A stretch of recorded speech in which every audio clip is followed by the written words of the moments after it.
Okay, so the transits in the sky right now are transiting my fifth house and 12th house. Fifth house, where the sun is at in Capricorn, and the 12th house, where the moon is at in Leo.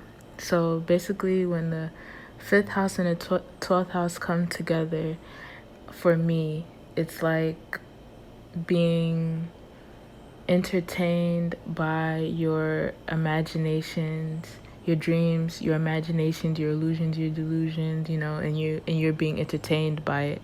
But because it's in the sign of Capricorn, fifth house, which for Capricorn, that's Capricorn is cardinal earth, so initiating, creating new ways of practicality. And 12th house and Leo is about fixated fire, so being fixated on your own visions. And this is an example of that, because when you got your imaginations, your creativities, your dreams, your illusions, and being fixated on your own, and also initiating, creating new ways of how to see that in a practical, logical way, I'm able to mix these two things together.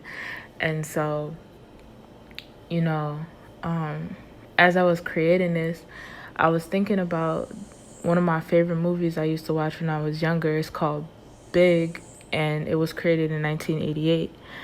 And I wasn't born yet in 1988, but it was one of my favorite movies to watch, when I did come to Earth. And so it's basically about how the main character went to a carnival, made a wish at a machine, and the wish was for him to get bigger, right? So the next night, he became the adult version of himself, but everything else around him was still the same, so his mind was still childlike. He still had that innocence, he still had that creativity, he still had that passion for all the things that he was passionate about before, when he was in a different body. He still had that same mentality, he still had that same mind, but he had to learn to incorporate how to navigate being an adult as well. So he had to basically be in an adult environment, where he's around executives, people in suits, people who, call themselves adults and think of themselves as adults, and who have responsibilities and bills and insurance and all this different stuff, right? But his job still involves creativity, right?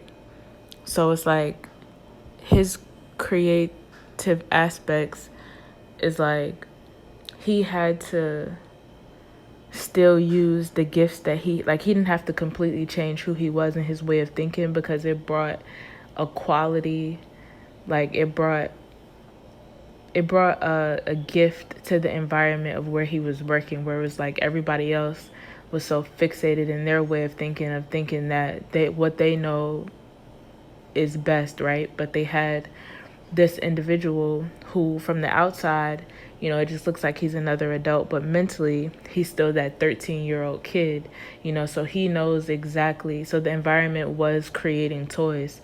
So in that environment, he already knew exactly what him and his age group would be interested in. He didn't have to tap back and go to another time period and try to figure out what it is that this group of people needed or wanted, because he was the embodiment of that, even without that physical body.